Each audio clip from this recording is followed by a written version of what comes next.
In the book Divrei Hayamim, the last book in the 24 books of the Bible, so over there it's written that the name Piton is the grandchild of Yonatan ben Shaul. In Pakistan, in an area between Peshawar in Pakistan to a place that is called Jalalabad, there are the Patanim, and they are the children of that person named Piton, and they have few Jewish customs. On their clothes they have like 4 wings, 2 from inside close to the chest and 2 to their backs, and it looks like a small talit.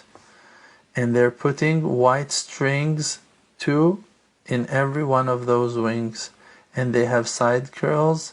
And in the eve of Shabbat, the elder women of the tribe are lighting candles in the corner of the room.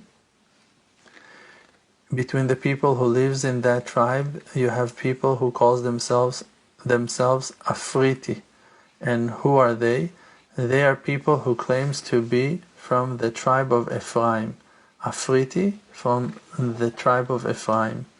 And also they have people that call themselves Gadji, named after the name of the tribe of Gad. Levani, they have different group of people that relate themselves to the tribe of Levi, and they're called Levani. Another tribe is calling themselves Shafa Mazhav, means religion in bounty, and we don't know the meaning of that, what's the source of it, but that's how they call themselves.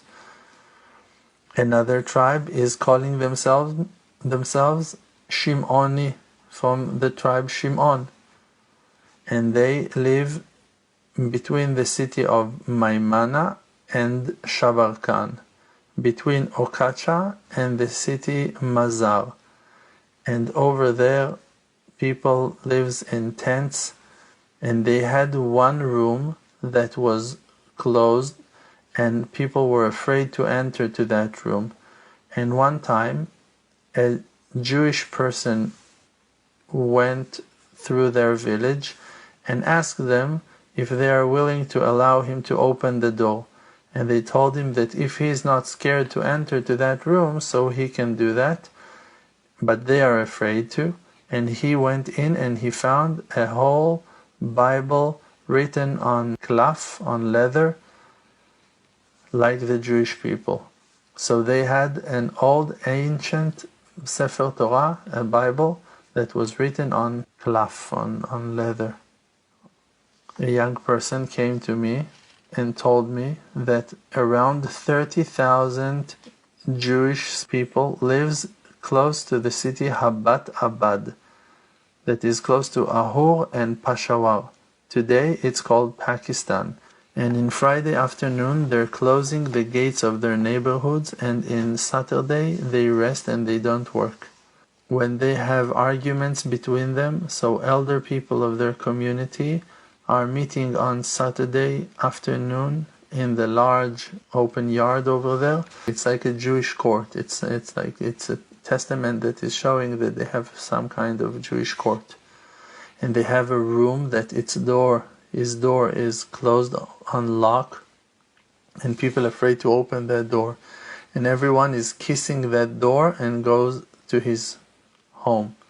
So it's like, it reminds of the Heichal, the ark for Sefer Torah, that people are coming and kissing it and going home, and they're afraid to open the door. No one knows what there is inside.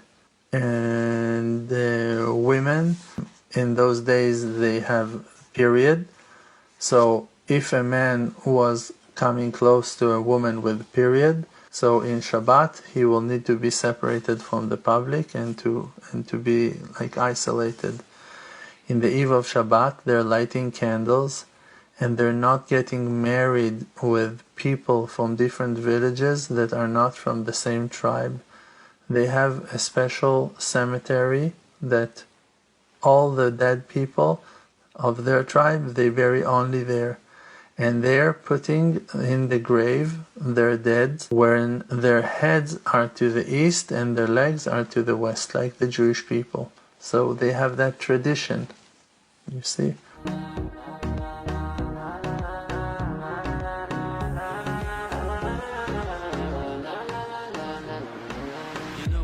My name is RDMC with the Muna Project, all the nations with me. Close your eyes, just breathe, see the truth. Don't chase the fake world, don't buy the fake news. Be yourself, your own true self.